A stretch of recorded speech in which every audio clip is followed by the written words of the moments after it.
bring in Kenny Smith of TNT. Kenny, when they're factoring this in, how important is it for Michigan State going in being healthy, whereas Kansas without Joel Embiid is not, and how that should affect their seeding? Hey, Dan, didn't everyone who won the tournament play well at the end of the season? Pretty much. Pretty much. So it's kind of putting so much emphasis on winning the tournament because everybody who's won a tournament, there's 35 teams that's probably won a tournament. They won 3 or 4 games in a row to get in. So I think Michigan State is a good team, and you could put emphasis on that. They were a good team early, and because of their injuries, they weren't able to be as good. But you look at Virginia, you look at all of these other teams that play well. I don't put that heavyweight emphasis like you do. I don't put that on winning the tournament as being a great team. How important is the coach, though, when we start to pick teams? Because we don't know most of these teams, and the kids and the great ones are only here for maybe 1 year. So it comes down to me, it's a coach's tournament. But the value of that coach in the tournament is what? Yeah, I agree. I agree that you look at coaching and you look at guard play. For me, I just say, hey, who is their best player?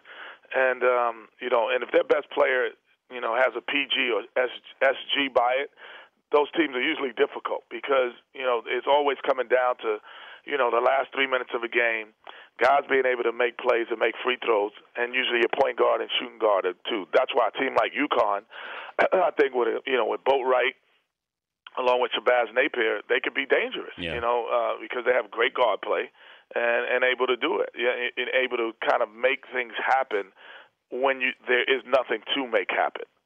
He's Kenny Smith joining us courtesy of Enterprise Rent-A-Car, official corporate partner of the NCAA. Go to Enterprise Rent-A-Car's Facebook page now through April 3rd to vote for the ultimate pickup moment in March Madness history. Have a chance to win a trip to the 2015 Men's Final Four, which segues into if you were running TNT right now. I am. You didn't know that, but go ahead. Okay. I thought Shaq was. But if you're running TNT right now, are you taking resumes for Steve Kerr's job? Not yet. Because, I think that because Steve Kerr is the most visible former Bull right now, he's getting a lot of the attention. Doesn't mean that it's not accurate, but I think he's getting a lot of attention.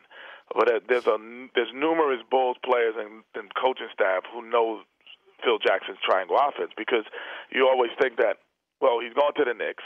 He's going to be general manager, president. He's going to make presidential moves for the triangle offense because that's the only offense we've ever seen him run. So why would he come in and say, okay, now we're going to run pick and roll?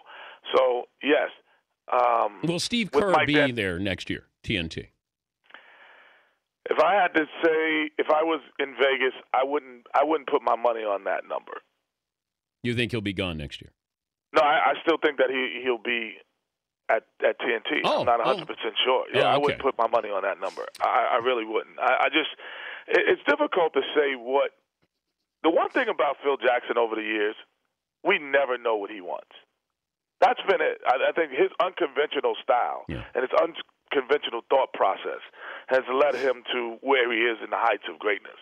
So to kind of say, this is the guy, I would have never said even at that time, Brian Shaw is going to be one of his, best assistant coaches there. Like, he was. Like, that guy didn't fit the Phil Jackson mode into me as a assistant coach who's now a head coach in Denver. So his unconventional thought process has always been something that we've not been able to guess right. If I said you could have, let's say you could coach the 76ers, Lakers, or Knicks, knowing what you know right now today. Now, the jobs aren't open, but what would be the best coaching position right now between those three? I would say it'd probably be 76ers. Which is amazing. It's amazing. I know that we know what their future is going to be, at least the possibilities. Okay, what about... You know what their future is, and you know that you have young players that you can mold and build around, where, with the Lakers and the Knicks, you basically have to kind of find things to happen. And the one biggest question that New York is going to have, how Phil Jackson is going to be there, how much, we heard about, hey, they're comparing him to Pat Riley. Pat Riley's gone down to Miami, and look what he's done. But the one thing that Pat Riley is there done, he's there every day. Every single day, Pat Riley is in that gym. He's at the practices. He's at the games. He's on the team flights. And then Erik Spoelstra's already admitted that, hey, yes, I do go upstairs and talk to him because why would I not take advantage of one of the greatest basketball minds in the history of the game? I go talk to him. And one thing that the Knicks have to be careful of, if, let's say, Tyson Chandler just says, hey, have you talked to Phil Jackson? He's like, no, I haven't talked to him in about 3 weeks. That wouldn't attract other free agents because the reason you want to go there is to get next to a championship guy. And, I think that, yes, he and I believe Steve Mills will be working together hand in hand in some capacity. But the reason he's there is to be accessible. And will he be accessible not only to the players, but to the management and to the coaching staff? That's going to be key. You ever part of a team that tanked? No, not knowingly, unless they were putting me on the court. I was the tanker. They were like, play Kenny more because we'll lose. I'm getting more minutes here. Why is that? It's like, what is going on? I was playing only like 20 minutes. No, I've never been part of anything like that. I think the one thing about, tanking is you don't have to try. You're just not good enough. You know what I mean? Like, you could try to, there's no way that, these players in Philadelphia are trying to lose games. I don't even think the coaching staff is not even smart enough to help lose every game. If they were that good of a coach, they win games easily. So, yes, I think that it's very difficult to tank in the NBA, but it's just you're not good enough. You don't have the right experience. And when things start to snowball in the NBA, there isn't an ability to kind of change direction. I will take this back. I will say this.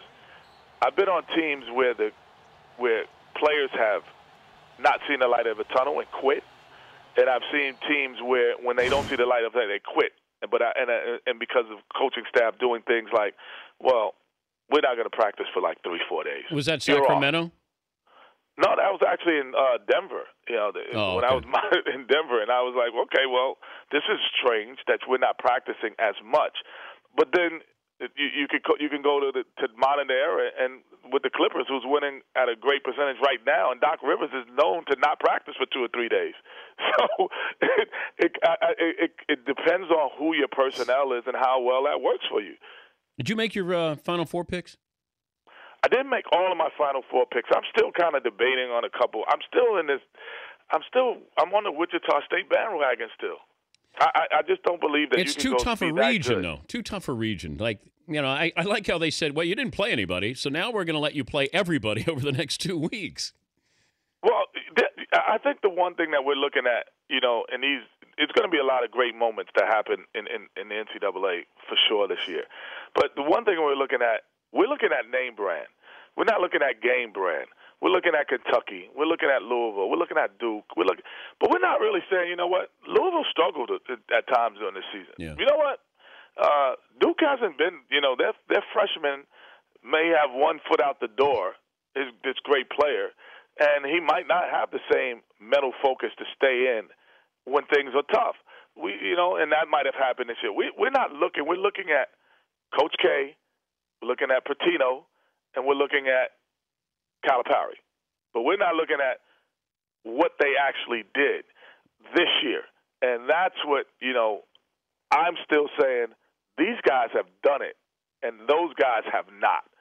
So if it wasn't those 3 names and they had the record and they did play the way they played, would I still be excited about those teams? And I'd say no. Keep Charles awake, all right? I'll try to keep him awake, man. And I appreciate you having me on in behalf of Enterprise Rent-A-Car. And just go to their Facebook page and vote on your best moments of college basketball and win prizes and 2015 tickets next year. And my favorite moment all time of NCAA is when Lorenzo Charles dunks against Houston. That actually got me interested in college basketball growing up as a New Yorker and a New York Knicks fan. I really didn't follow college basketball until Lorenzo Charles dunks it, a New York native. Was that against Hakeem? That was against Hakeem, and I used to give him all kinds of talk about that when we played together. God, I loved Hakeem. Hakeem's one of my top 3 big men of all time. I just thought he was spectacular. without question. Oh. You are 100% right for that vote. Oh, man. Great footwork. Hey, Kenny, have fun during the tournament. Thanks for joining us. Okay, thanks, man.